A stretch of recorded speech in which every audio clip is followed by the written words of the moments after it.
Stock cruise के एक और वीडियो में आपका स्वागत करता हूं। दोस्तों, निफ्टी ने अपने 200 ईएमए के नीचे जाकर क्लोज किया, अपने प्रीवियस लो को भी ब्रेकआउट डाउन करके क्लोज किया है और ये संकेत है कि आने वाले वक्त में बाजार में और भी मंदी बनी रह सकती है। ठीक है, अभी कुछ दिनों तक। और गिरावट जब आएगी तो बड़ा से बड़ा हाथी गिर जाएगा। रिलायंस गिरेगा, इंफोसिस गिरेगा, टीसीएस गिरेगा, एचडीएफसी बैंक गिरेगा, बजाज फिनांस गिरेगा, आईयूसीएल गिरेगा, कोल इंडिया गिरेगा। हर कंपनी ही गिरती जाएगी। ऐसा नहीं होगा कि कोई कंपनी बची रह जाएगी, शायद ही कोई कंपनी बचे। तो है कि ये गिरावट जो है ये लॉन्ग टर्म इन्वेस्टर के लिए एक गोल्डन अपॉर्चुनिटी देता है। जी हाँ दोस्तों, जो लोग शॉर्ट टर्म के लिए उनके लिए दुखदाई हो सकता है, लेकिन लॉन्ग टर्म के लिए जो इन्वेस्टर बैठे हुए हैं उनके लिए तो गोल्डन अपॉर्चुनिटी देता है कि सोना को यानी गोल्ड को चांदी के भाव पर खरीदने के लिए। जो स्टॉक मान लीजिए 500 रुपये में मिलता रहता था, यही गिरावट में अब वही आपको 300-350 रुपये में मिलेगा।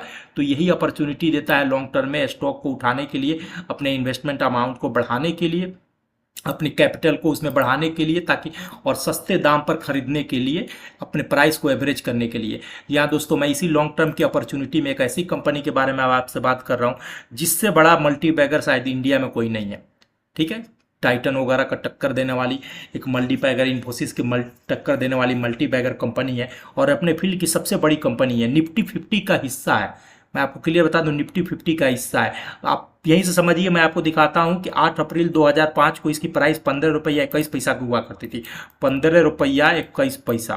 ठीक है दोस्तों, 15 रुपया 21 पैसा सिर्फ इसकी प्राइस हुआ करती थी आज से 18 साल पहले। और ऑल टाइम छोड़ दें, हम 8,000 की प्राइस को छोड़ दें, एट प्रेजेंट की प्राइस यानी कि 6,000 के आसपास की प्राइस को पकड़े तो मान लीजिए कितना गुना कर दिया। बाप रे बाप, मान लीजिए कि कितना, मतलब कि अनएक्सपेक्टेड। ठीक है, अनएक्सपेक्टेड इसने दिया है, मतलब कि 200 गुना से ज़्यादा का परसेंट का रिटर्न दिया है इसने। 16 रुपया से भी अगर हम डिवाइड करें तो कितना गुना हुआ पैसा, कितना गुना। इसीलिए लॉन्ग टर्म का जो रिटर्न होता है, जो कंपाउंडिंग का बेनिफिट मिलता है, वो कभी भी शॉर्ट टर्म में मिल ही नहीं सकता है, कभी भी नहीं मिल सकता है। बस बशर्ते कि आपको 10 से 15 साल बने रहना है। 10 से 15 साल ये शॉर्ट टर्म की गिरावट से घबराना नहीं है दोस्तों, शॉर्ट टर्म की गिरावट से घबराना नहीं है दोस्तों। ठीक है जी हाँ दोस्तों, मैं बात कर रहा हूं कि एनएफसी कंपनी की सबसे बड़ी कंपनी जिसका नाम है बजाज फिनांस। जी हाँ दोस्तों, मैं बजाज फिनांस की बात कर रहा हूँ। आज 13 मार्च की क्लोजिंग प्राइस इसका 5,834 करोड़ की कंपनी है, रुपया पर क्लोज हुआ है।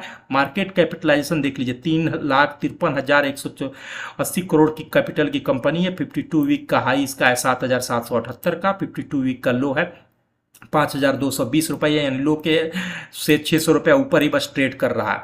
स्टॉक का पी 32 रुपया 8 पैसा का है। बुक वैल्यू इसका 794 रुपया का है। डिविडेंड यील्ड 0.3% की है।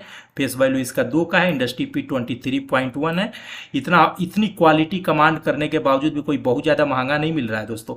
ROCE 20.3% है और ROE जो है 17.55% है। डेप्ट टू इक्विटी 3.81 करोड़ है। अर्निंग पर शेयर 178 रुपया का है। 5 ईयर्स का प्रॉफिट ग्रोथ 30.9% का है और सेल्स ग्रोथ जो है 26% का है।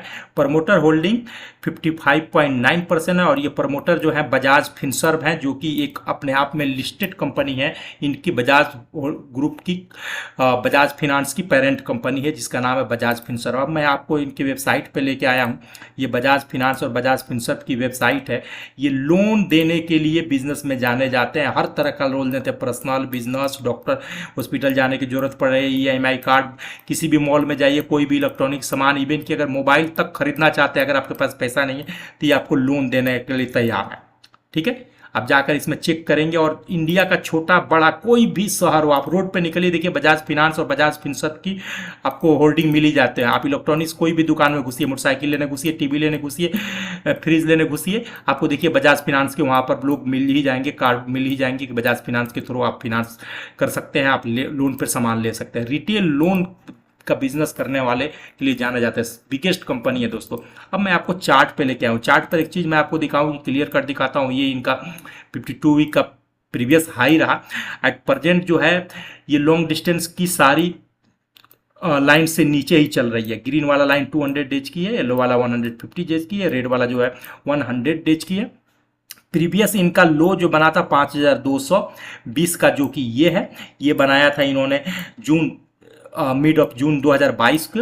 उसके बाद से प्राइस ने फिर से वापस गया और वापस जाने के बाद फिर कंस्टेंटली यहाँ पर डाउनफॉल देखने को आ रहा है।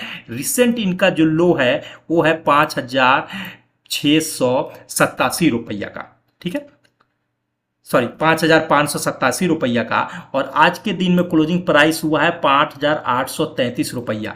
मार्केट में जिस तरह से दोस्तों गिरावट का देखने को मिल रहा है, हो सकता है कि आपको इसी हफ्ते के अंदर ये प्राइस टूटकर यहाँ भी आता हुआ दिख सकता है 5,600, और 5,600 से नीचे भी जाकर अपने प्रीवियस लो यानी कि 5,200 के आसपास भी पहुँचता हुआ दिख सकता है।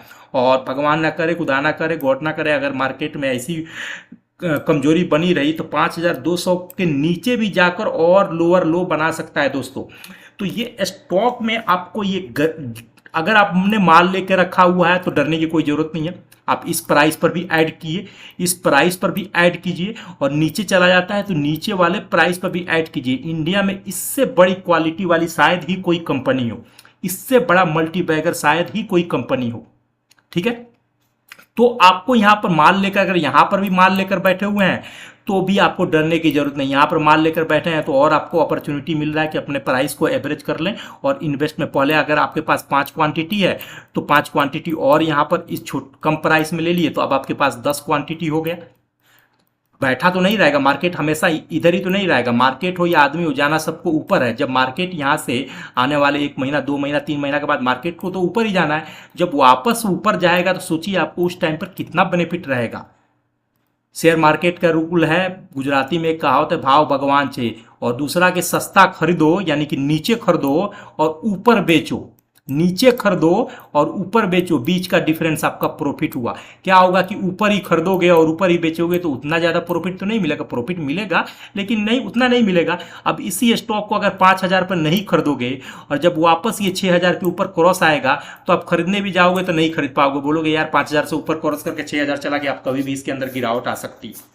तो डरने की जरूरत नहीं है, इस सब स्टॉक में बिल्कुल भी घबराने की जरूरत नहीं है। आंख मूंद कर पैसा लगाने की जरूरत है, ठीक है दोस्तों।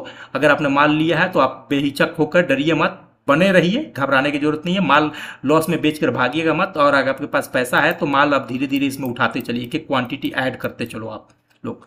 दोस्तों ये वीडियो पसंद आए, एनालिसिस पसंद आए, प्लीज़ मेरे चैनल को लाइक कीजिए, सब्सक्राइब कीजिए, अपने दोस्तों के साथ शेयर कीजिए। थैंक यू, शुभ रात्रि।